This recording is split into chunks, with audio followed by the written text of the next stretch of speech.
우리는 7월 초부터 8월 초까지 요한계시록 말씀을 통해 매일 말씀 묵상을 하고 있습니다. 요한계시록 초반에 살펴본 7교회 중에 주님께 책망을 받지 아니한 2교회가 있는데요, 바로 서머나 교회와 빌라델피아 교회죠. 그중 오늘은 서머나 교회에 대한 말씀을 함께 살펴보시겠습니다. 먼저 사진을 보시면요, 서머나 교회는 당시에 소아시아로 불린 지금의 튀르키예, 예전에 터키라고도 불린 서부 해안에 있는 이즈미르라는 곳에 있습니다. 일리아드와 오디세이의 저자 호메로스의 고향이기도 한 이 도시는요, 그때나 지금이나 휴양 도시로서 관광 산업이 발전을 했고 또한 즐길 수 있었던 게 많았죠. 이처럼 휴양 도시의 한복판에 있던 서머나 교회는요, 겉으로 보기엔 풍요로웠지만 그 안의 성도들은 환난과 극심한 가난을 겪고 있었습니다. 오늘 말씀에도 이 서머나 교회의 이러한 모습이 잘 기록이 되어 있습니다. 9절 말씀을 보시겠습니다. 함께 읽으시겠습니다. 내가 내 환난과 궁핍을 알거니와 실상은 내가 부요한 자니라. 자칭 유대인이라 하는 자들의 비방도 알거니와 실상은 유대인이 아니요 사탕에 해당이라. 오늘 말씀 중에는 이 9절 말씀을 가지고 대부분 말씀을 나누게 될 텐데요, 먼저 환난과 궁핍의 실체에 대해서 좀 살펴보도록 하겠습니다. 당시 서머나 교회는요, 서머나라는 지역 자체가 로마 황제 티베리우스를 위한 신전을 유치하게 되면서 공식적으로는 황제 숭배의 도시로 인정받은 곳이 바로 서머나였습니다. 그래서 황제에게 절을 거부하게 된다면 로마 당국은 그것을 종교 거부 그 이상의 반역으로 간주하여 재산을 압수하고 몰수하고 경제 활동에서 배제시켜 버렸습니다. 단순히 서머나 교회 교인들이 가진 것이 적어서 가난했던 것이 아니라 의도적이고 구조적인 환난과 궁핍이 그 환난과 궁핍을 당할 수밖에 없었던 것입니다. 그것이 바로 그들의 신앙의 대가였습니다. 이처럼 환난과 궁핍이 생기게 된 이유는요, 어찌 보면 간단할 수도 있습니다.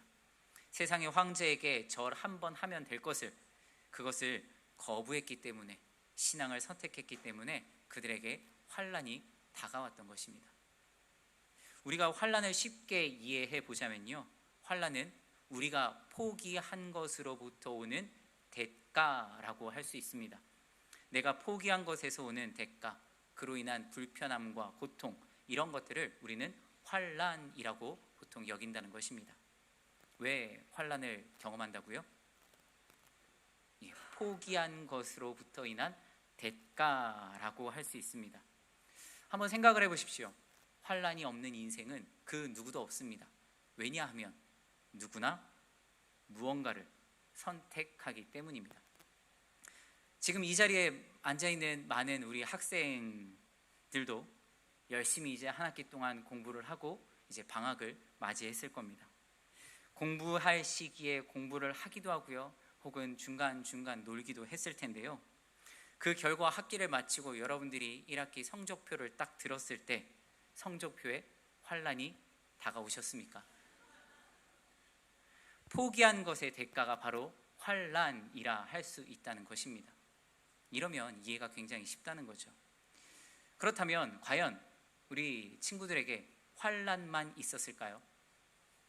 아닐 것입니다. 학교 점수에서만 환난과 궁핍이 왔을 것이고요, 실상은 우리 친구들이 열심히 엄마 몰래 아빠 몰래 짬짬이 했던 그 게임에서는 그 안에서의 그 게임머니의 풍성함을 누릴 수도 있었을 것입니다.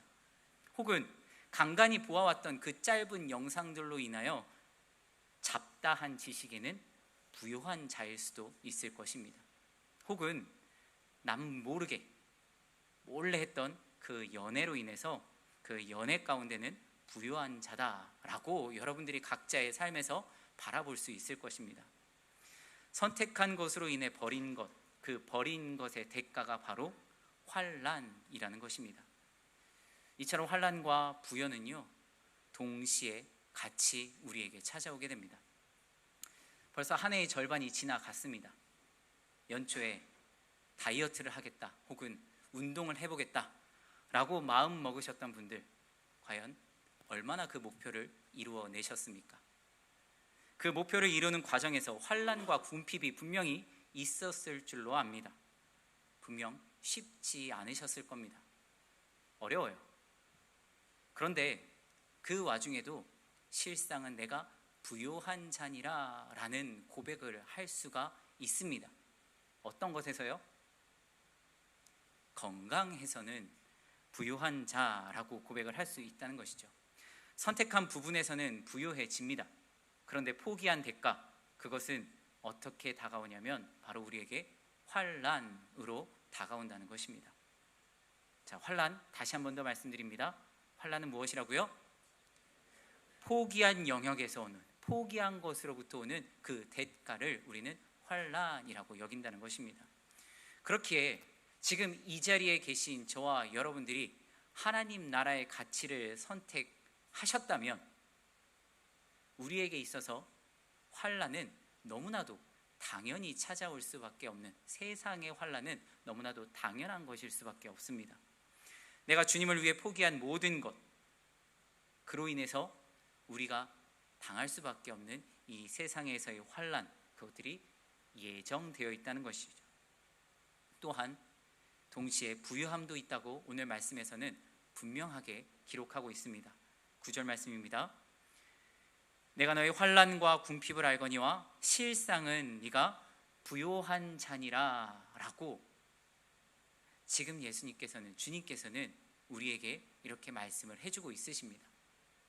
이처럼 그리스도인들이 살아갈수록 환난과 궁핍을 당할 수밖에 없는 것은 바로 그리스도인들은 세상의 가치가 아닌 하나님 나라의 가치를 선택하였기에, 그리고 할 것이기에 이 세상의 성공이나 그러한 안전을 목표로 해서 살아가는 것이 아니기에 환난이 다가올 수밖에 없다는 것입니다.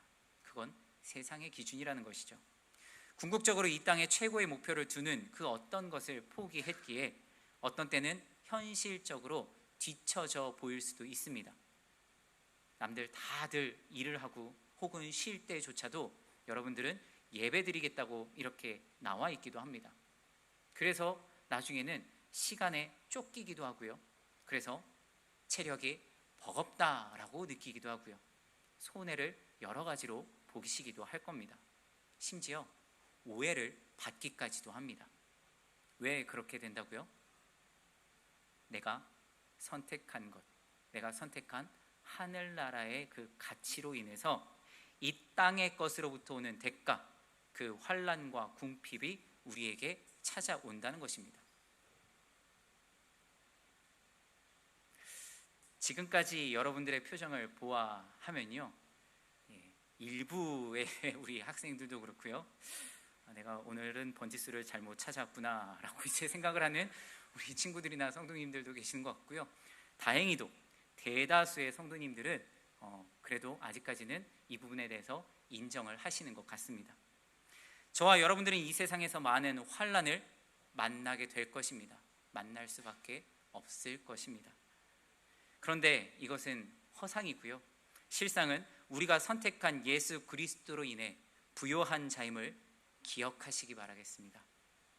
선택한 것에서 오는 그러한 부요함이 분명히 있다는 것, 여러분들 믿으십니까? 여러분들이 선택한 것에 대한 부요함이 분명히 있다는 것, 여러분들은 믿으십니까? 그것을 믿으시기 때문에 여러분들 지금 이 자리에 앉아 계신 겁니다. 그런데 이 세상의 시대를 살아가는 사람들을 가만히 보면요, 세상의 대부분의 사람들은 자기가 선택한 것에 대한 보상, 기쁨이 아닌 고난만 계속 가중되고 있다라고 여기다 보니 점점 선택에 대한 확신을 잃어가게 됩니다. 신앙인이든 신앙인이 아니든지 선택한 것에 대한 확신을 잃어갈 때, 그 선택에 대한 확신이 옅어질 때 어떤 반응을 보일까요? 바로 내가 선택한 것에서 보상을 바라는 것이 아니라 내가 포기했던 것, 내가 눈을 들여 하지 않았던 것에서부터 보상을 바라기 시작한다는 것입니다. 이것이 사회에서 어떻게 나타나냐면요, 내가 희생했던 것에서 보상을 받으려 안간 힘을 쓰는 현상들이 나타나게 됩니다. 그렇다고 오해하지는 마십시오. 희생한 대가가 필요 없다라는 것은 아닙니다. 희생에 대한 정당한 대가와 보상은 반드시 필요한 것이죠. 그런데 우리가 기억해야 될 것은 강요가 아닌 나의 자발적인 선택에 의한 희생은 그 자체가 명예이고 그 자체가 즐거움이 되어질 수 있어야 한다는 것입니다. 여러분들은 지금 이 자리에 왜 앉아 계십니까? 왜 이러한 희생의 선택을 하셨습니까? 옆에 있는 사람들, 옆에 있는 친구들과 떠들기 위해서 지금 여러분들은 이 자리에 앉아 있는 것은 아닐 것입니다. 이 희생이 나에게 의미가 있고 또한 이것을 선택함으로써 내가 기쁨을 누린다는 그 확신이 있기 때문에 여러분들은 지금 이 자리에 앉아 계신 것일 것입니다. 그로 인한 환난도 이미 예상을 하고 받아들일 준비를 하고 있으신 것이죠. 여기서부터 삶의 진정한 진정성이 드러나게 되는 것입니다. 예를 들어볼까요? 부모의 역할이 대표적으로 이런 역할 아니겠습니까? 예상되어지는 환난을 받아들이고 그에 따른 희생을 감수하셨던 것이죠. 혹 이 자리에 계신 분들 중에 어쩌다가 배우자를 만나고 어쩌다 보니 자식이 태어나고 어쩌다 보니 이렇게 돼버렸네 라고 후회하시는 분들은 없으시리라 생각합니다. 그 일들이 힘들 수는 있지만 보상을 바라기 시작한다면 그 일이 굉장히 이상해지기 시작할 것입니다. 예를 들어볼까요? 예의 예입니다. 부모님들이 자식을 길러놓고 얘들아, 내가 너를 지금까지 길러놨으니 이제 내가 그에 대한 대가를 받아야 되겠다. 얼마씩 내놓으렴 이라고 만약에 한다면 물론 그럴 수 있습니다. 그럴 수는 있어요. 그런데 내가 낳아주고 길러주고 그렇게 했는데 그렇게까지 안 한다고? 안 되겠어. 필요 없는 자식은 그냥 없애버려야 되겠어. 죽여버려야 되겠어 라고 하는 순간 이 세상에서는 어떻게 될까요? 수많은 비난과 질타를 받게 되겠죠. 얼마 전 송도에서 일어난 아버지가 아들을 죽인 사건과 같이 말입니다. 부모에게 있어서 자녀는요, 그저 잘 자라만 주면 고마운 것입니다. 무슨 대가를 바라고 나의 희생에 대한 보상을 바라고 자녀들을 양육하는 것이 아니라 내가 예상되어지고 내가 그렇게 작정을 하고 각오를 하여 자녀들을 양육을 한다는 것이죠. 이것이 바로 부모의 희생에 대한 진정성이라는 것입니다. 한 2주 전인가요? 5급 신임 관리자, 그 공무원 교육 현장에서 한 신입 공무원이 이런 질문을 했습니다. 준비를 많이 하고 제가 쟁취하여 이 자리에 들어왔는데요, 급여가 적어서 보수 체제를 조금 더 현실화했으면 좋겠습니다 라는 질문을 하더라고요. 그때 정부의 대표가 이러한 대답을 했습니다. 돈을 벌고 싶다면 기업으로 가거나 창업을 하는 게 좋습니다. 대한민국의 우수한 자원들이 지나치게 공직에 몰리는 현상에 대해서 우려를 표명하며 이러한 답변을 하시더라고요. 공직이라는 그 자리 자체가 돈이나 보상보다는 그 일의 자체에, 그 일 자체의 가치로 판단해야 한다며 그런 말을 하는 것을 들었습니다. 그런데 현실은 어떻습니까? 수많은 청년들이 너도 나도 공무원을 하겠다고 목숨 걸던 시대가 엊그제였던 것 같은데 지금은 급여가 적다고 많은 공무원에 합격한 청년들이 그만둔다라는 기사가 나오는 것이 지금 현재의 현실 아니겠습니까? 이와 같이 우리가 선택한 신앙생활에서도요, 만족을 얻지 못하게 된다면요, 우리가 포기했던 것들, 우리가 선택한 것이 아닌 우리가 등을 돌렸던 그 것들로 인해서 보상을 받으려는 유혹이 찾아온다는 것입니다. 그렇기에 하나님을 우리가 지금 선택하고 이 자리에 나와 하나님의 영광에 참여하는 일이 우리의 기쁨임을 우리는 잊어서는 안 되겠습니다. 그렇지 않다면요, 주님에 대한 확신이 옅어지고 이 선택에 대한 기쁨이 사라지게 된다면, 하나님, 제가 지금 요거 포기하고 여기까지 나왔는데 적어도 요 정도만큼은 저에게 보상을 해주셔야 되지 않겠습니까? 라며 주님과의 거래를 시도하게 된다는 것이죠. 이걸 전문용어로 딜을 한다고 그러죠. 하나님과의 딜을 하기 시작하려는 그 모습이 우리 가운데 나타나려고 한다면, 만에 하나 그런 모습이 보인다면 여러분, 그때 분명 이 말씀을 기억하시기 바라겠습니다. 오늘 9절 말씀에 기록되어 있는 것처럼 내가 너의 환난과 궁핍을 알거니와 입니다. 이 한마디가 저와 여러분들에게 있어서 위로가 되어지고 확신이 되어질 수 있기를 바랍니다. 내가 너의 환난과 궁핍을 알거니와. 하나님께서는요, 저와 여러분들의 그 모든 환난과 궁핍을 알고 계십니다. 하나님께서는요, 저와 여러분들의 모든 환난과 궁핍을 알고 계십니다. 아멘이 안 나오죠. 하나님께서는요, 저와 여러분들의 모든 환난과 궁핍을 알고 계십니다. 아멘이십니까? 점점 약해집니다. 여러분, 저희가 담임 목사님의 말씀을 통해서 창세기 말씀을 계속 봐오셨는데요, 창세기 8장 1절을 보시면 하나님께서 노아와 그와 함께 방주에 있는 모든 들짐승과 가축을 잊지 않으시고 기억하셔서 방주에서 나오게 하시고 새 시작을 허락하셨습니다. 기억하십니까? 이처럼 오늘 말씀에서도요, 우리의 모든 환난과 궁핍을 잊지 않으시고 기억하셔서요, 어찌 보면 이 세상에서 결코 변하지 않을 것 같은, 결코 해결할 수 없을 것 같은 그 모든 불가능해 보이는 상황 가운데서도 내가 너를 구원하겠다라고 하나님께서는 우리에게 말씀해 주고 있으시다는 겁니다. 세상에서는요, 이처럼 불가능한 것 같이 보이는 이 상황을요, 가능하게 만드는 한마디가 있다고 합니다. 여러분, 혹시 들어보셨습니까? 이거는 뭐 기독교 용어라기보다는 세상 사람들이 사용하는 겁니다. 불가능해 보이는 상황을 가능하도록 만드는 한 단어, 무엇일까요? 바로 함께입니다. 서머나 교회 성도들이 환난과 궁핍 가운데서도 끝까지 그 믿음을 지킬 수 있었던 이유는요, 그들이 혼자가 아니었기 때문입니다.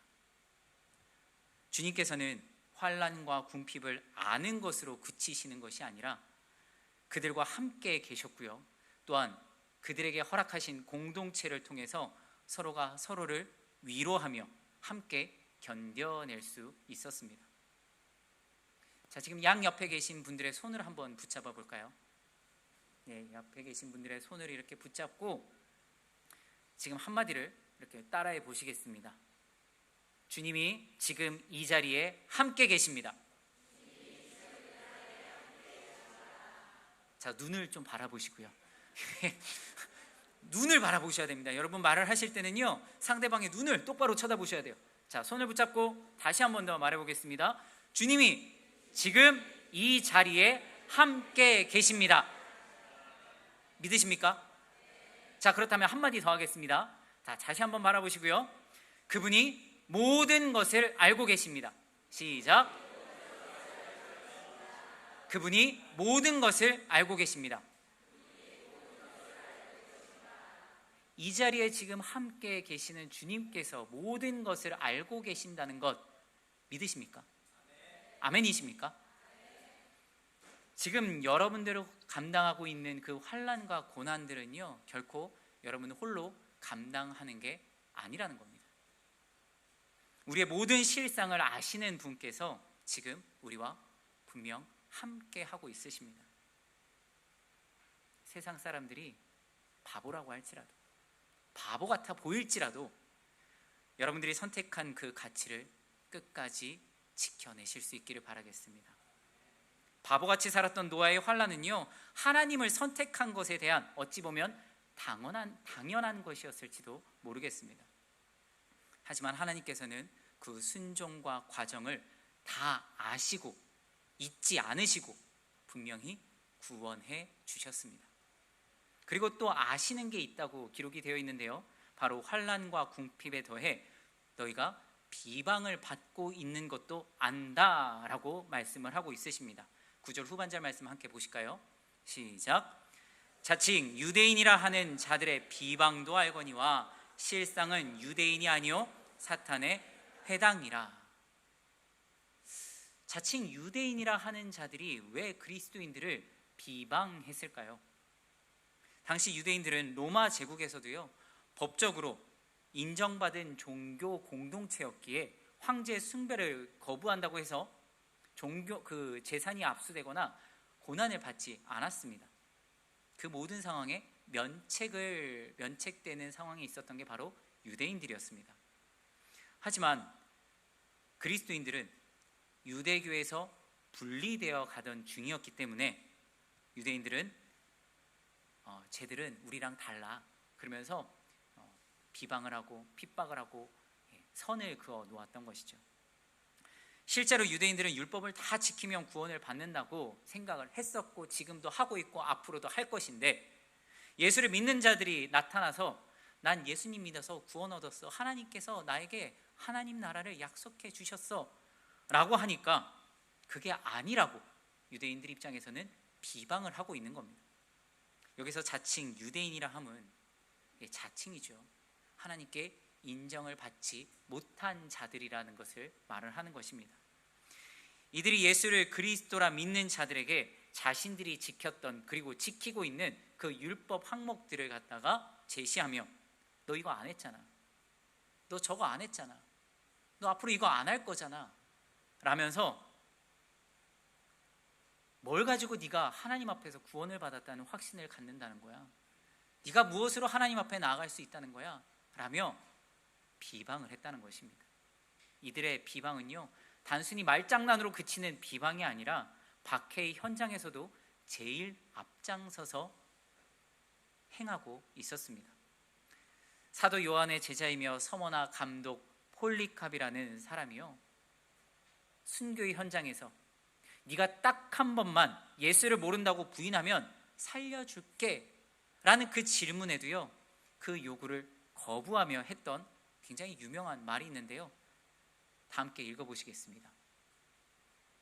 폴리갑이 순교의 현장에서 예수님을 딱 한 번만 모른다고 부인하면 내가 살려는 줄게 라고 했던 그 물음에 대한 답변입니다. 함께 읽으시겠습니다. 시작.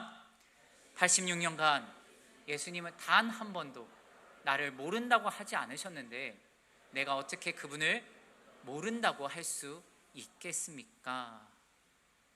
라는 대답을 했다는 것입니다. 하나님께서 여러분들을 알고 계십니다. 여러분들도 그 하나님을 알고 계십니까? 자, 그렇다면 지금 이게 단순히 비방이 아니고요, 폴리캅의 화형을 당하는 순교의 현장입니다. 자, 지금 제가 여러분들에게 물어보겠습니다. 여러분, 딱 한 번만 예수님을 모른다고 부인하십시오 라고 한다면 그때 여러분들은 무엇라고 대답을 하시겠습니까? 각자의 대답은 속으로 하고 있으실 것이라고 생각이 듭니다. 여기에 전해지는 전승에 따르면요, 폴리갑은 막 이렇게 화형을 당해서 죽었는데, 여러분, 사람의 고통 중에서 제일 첫 번째로 가는 극악의 고통이 어떤 고통이라고 하죠? 불에 타는 그 고통이라고 하죠. 그 고통 가운데서도요, 그 목숨이 끊어지지 않고 그대로 붙어 있어서요, 이 폴리갑은 결국 단도로 찔러 죽임을 당했다는 그런 기록이 전승에 남아 있습니다. 이와 같이 폴리갑이요, 순교를 당할 때도 자칭 유대인이라 하는 자들은요, 오히려 장작을 싸들고와 화형에 앞장서며 단순한 비방에서 실제적인 박해까지 일으킨 사회의 세력들이기도 했습니다. 이들은 단순히 하나님께 인정을 받지 못한 것으로 그냥 그친 것이 아니라 9절 후반절에 보시면 말씀에 이렇게 기록이 되어 있습니다. 실상은 유대인이 아니요 사탄의 회당이라 라고 말이죠. 사람이 아닌 사탄의 회당이 그들을 움직이고 있다는 것입니다. 저와 여러분들이 겪는 비방과 환난, 그 모든 것들이 우리의 삶에서 어떻게 나타나고 있으십니까? 저와 여러분들의 신앙생활을 비방하는 이들의 주변에 종종 나타날 수가 있는데요, 중요한 건 우리 눈에 보이는 현상, 그 사람이 아니라 그 사람 배후에 있는 사탄을 봐야 된다는 것입니다. 자, 아까 전에는 두 손을 잡고 서로 눈빛을 바라보셨는데요, 서로 절대 쳐다보지 마십시오. 두 손만 잡으십시오.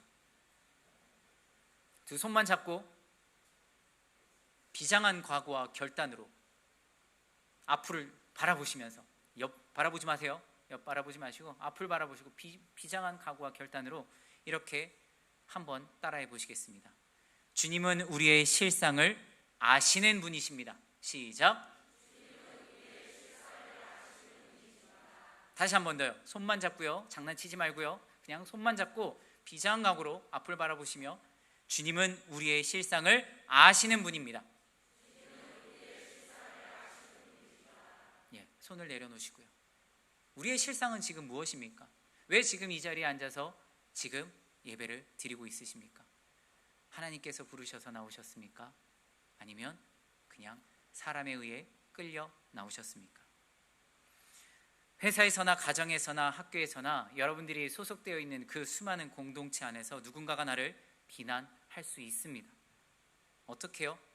마치 유대인들이 초대교회 그리스도인들의 공격했던 그 방식처럼 우리가 구원받는 방식, 즉 너희가 예수 그리스도를 통해서만 구원을 얻겠다고? 지금 내가 이렇게 해서도 살기 힘든데 너 그거 하나 가지고 살 수가 있다고? 그것을 놓고 비웃으며 비난을 할 수도 있을 것입니다. 예수가 너희의 인생을 해결해 주지 못한다고, 너는 그 이상의 능력을 가지고 있어야 살아갈 수 있다고, 네가 아직 인생을 덜 살아서 모른다고 여러 가지 노하우들을 전수하며 끊임없이 비방을 이어나갈 것입니다. 이러한 비방은요, 신앙생활뿐만이 아니라 삶의 모든 부분에서도 동일하게 나타나게 될 것입니다. 예수 그리스도를 통한 구원이 전부가 아니라며 우리가 선택할 수 있는 구원, 네 스스로를 살려낼 수 있는 그 구원, 인생은 타이밍이야. 야, 네가 지금 그렇게까지밖에 공부 안 해서 살 수 있겠니? 야, 네 그 외모로 살아가겠다고? 네가 가진 게 지금 그것밖에 없는데 어떡하냐? 야, 라인을 잘 타야지. 네가 줄을 잘못 서서 그래. 라는 여러 가지의 비방들로 여러분들을 공격할 것입니다. 하지만 우리가 기억해야 될 것은요, 우리 인생에 있어서 그 누구도 해결할 수 없는 문제의 답, 그 누구도 해결할 수 없는 문제를 해결하신 분이 바로 예수 그리스도시기에, 저희의 인생의 답이 예수 그리스도라는 것을 저희들은 의심하지 않기에 지금 저와 여러분들은 이 자리에 앉아 있습니다. 자, 그래서 9절 말씀을 마지막으로 한 번 더 여러분들이 보시면요, 우리에게 어떠한 조건도, 우리가 아무것도 가지고 있지 않은 상태로 환난과 궁핍한 가운데 있을지라도요, 실상은 부요하다고 우리에게 말씀해 주시는 분, 그리고 세상은 비방하며 우리를 힘들게 할지라도 그 일들이 실상은 그 사람을 미워하지 마, 그 배후에 있는 사단의 회당이 있어 라고 알려주시는 분, 이처럼 실상을 아시는 분이 이 모든 일을 극복할 수 있도록 저와 여러분들에게 행동 지침을 한 가지를 말씀해 주셨는데, 그것이 오늘 10절 말씀에 기록이 되어 있습니다. 10절 함께 읽어보실까요? 시작. 너는 장차 받을 고난을 두려워하지 말라. 볼지어다 마귀가 장차 너희 가운데서 몇 사람을 오게 던져 시험을 받게 하리니 너희가 10일 동안 환난을 받으리라. 네가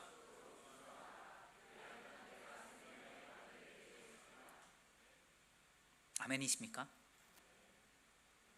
우리 학생들 이 말씀이 와 닿으십니까? 고난을 받을까, 혹여나 내 생명에 해가 되어질까, 그것으로 인하여 두려워하지 말고 생명의 관을 쓸 때까지 죽도록 충성하라는 말씀이 오늘 10절 말씀입니다. 아까 전에 아멘 하신 분들은요, 이 말씀의 무서움을 깨달으셔야 됩니다. 죽도록 충성하라. 실제로 이 죽도록 충성하라라는 이 말씀이 딱 끝나고 나면 목사님 그러다 진짜 죽어요 라고 하는 학생들과 그런 성도님들도 만나본 적이 있습니다. 여기 죽도록 충성하라라는 말은요, 죽기까지, 죽을 때까지 충성, 즉 여러분들이 지금 지키고 있는 이 예배의 자리, 하나님께 나아가는 자리, 나에게 맡겨진 사명의 그 모든 자리에 충성하라는 것입니다. 이 죽을 수밖에 없는 이 상황 가운데 하나님께서 우리에게 주신 대안은 바로 11절의 말씀에 기록이 되어 있습니다. 11절 말씀 함께 읽어보시겠습니다. 시작. 귀 있는 자는 성령이 교회들에게 하시는 말씀을 들을지어다. 이기는 자는 둘째 사망의 해를 받지 아니하리라. 아멘.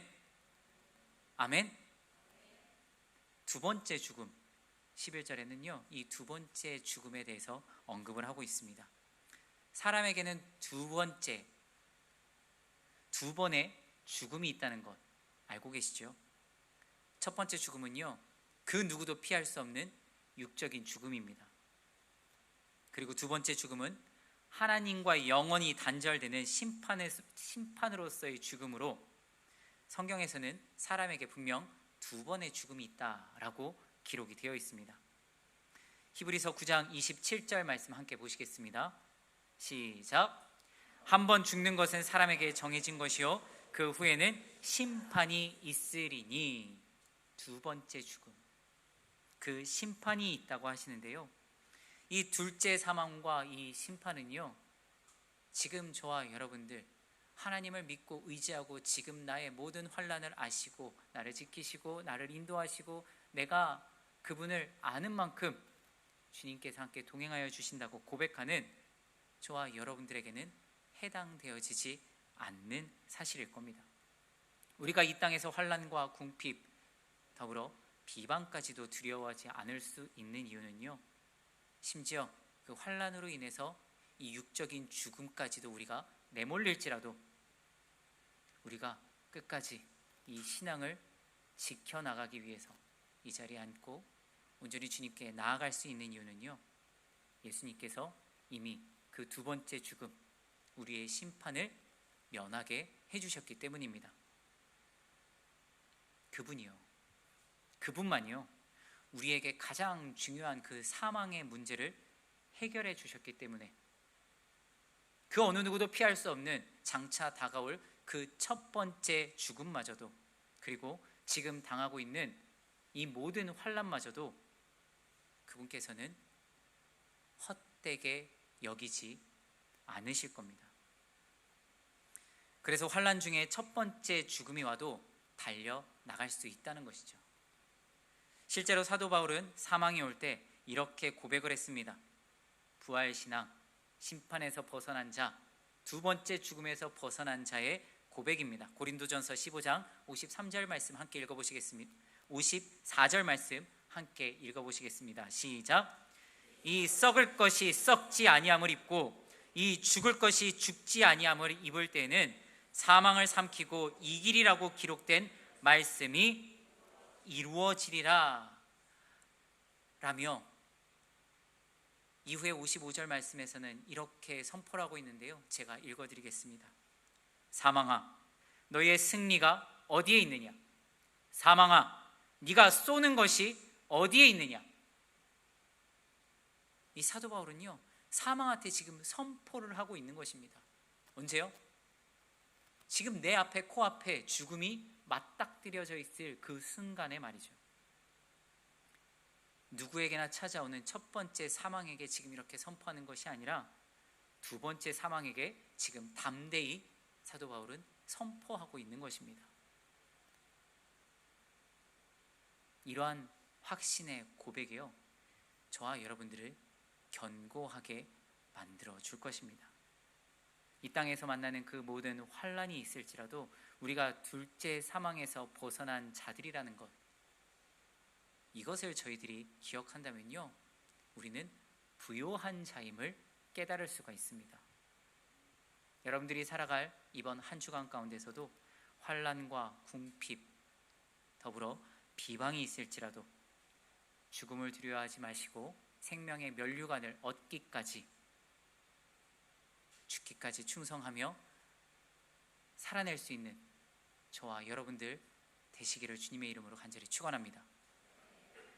비록 세상은요, 그런 사람들을 바보라고 할지라도 묵묵히 확신을 가지고요, 주님의 길을 걸어가실 수 있기를 바라겠습니다.